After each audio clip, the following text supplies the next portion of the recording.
Скопје, бетонска џунгла во која тешко се дише. Метропола која изминативе години неконтролирано се развива, во која владее урбанистички хаос и никнуваат дивоградби, дел од нив и на самиот плоштад. Главен град кој представува вистинска мека за градежниците во трката по лесни пари. Но Скопје е и град на надеж, издигнат како феникс по катастрофалниот земјотрес во 63-та година, кога имаше големи визии за начинот на развој на метрополата, но кои во најголем дел останаа само на хартија.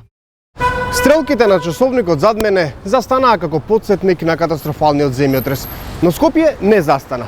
Напротив, градот забрзано се развиваше. Најпрво плански, а потоа кој каде стигне. Наместо куќи, никнуваа згради, сообраќајот стана се погуст, квалитетот на живот се полош. Од спротива на музеот на град Скопје се издигна Скопје 2014, сведок за поразот на архитектурата од политиката. Пред Скопје е нов предизвик. Градот треба да го добие новиот генерален урбанистички план за периодот 2022-2032 година. Стратешки документ што се изработува со пари од Министерството за транспорт и врски за да ги постави темелите на развојот на главниот град во следнава декада. Актуелните власти велат дека интензивно работат на новиот ГУП. До крајот на годинава се собираат податоците од сите институции кои се неопходни за планирањето, пошто ќе следува конкретната изработка.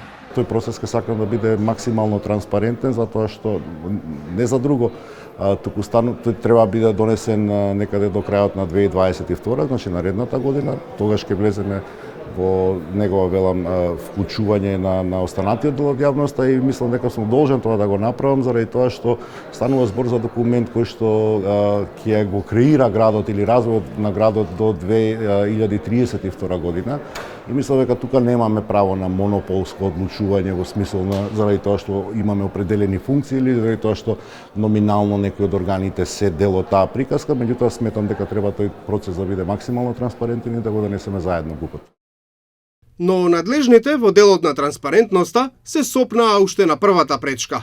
Од Агенцијата за планирање на просторот, институција задолжена за изработка на урбанистички планови, не чувствуваа за потребно да одговорат на новинарските прашања, докаде е постапката и дали ќе се исправат грешките од минатото во однос на густината на население и дозволените градби.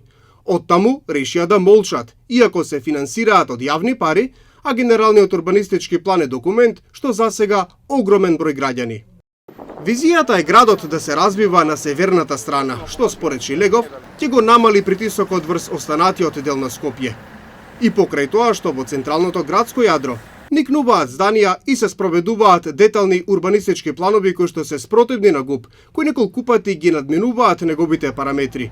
Актуелниот градски татко тврди дека тоа повеќе нема да биде случај. Мораме да ги подобриме условите, особено инфраструктурните, за живење во делот, да речам, од Бутел 2 до Волково, за тој дел зборувам, со цел да го намалиме притисокот на граѓаните да сакаат да живеат на така наречената јужна или десна страна на Вардар, што пат доведува до сериозни урбанистички девијации, кои што како аномалија за жал во многу сегменти во нашиот град се имаат покажано како трајни аномалии. Доволен поглед да на определен дел од градот у патите нема да дозволиме развој. Значи кога се подразбира нема да дозволиме развој, значи нема да дозволиме интензивирање на градба со параметри кои што се надвор, да речем, од здравиот. Новиот ГУП на град Скопје е шанса да се поправат старите грешки, но дали тоа ќе се случи или инвеститорите повторно ќе ја свртат водата на својата воденица, ќе зависи од политичката волја и од вклученоста на стручната јавност и на граѓаните во целиот процес. Изминативе години во Скопје се направија многу грешки. Дел од нив за секогаш го променија градот, кој се помалку личи на себе.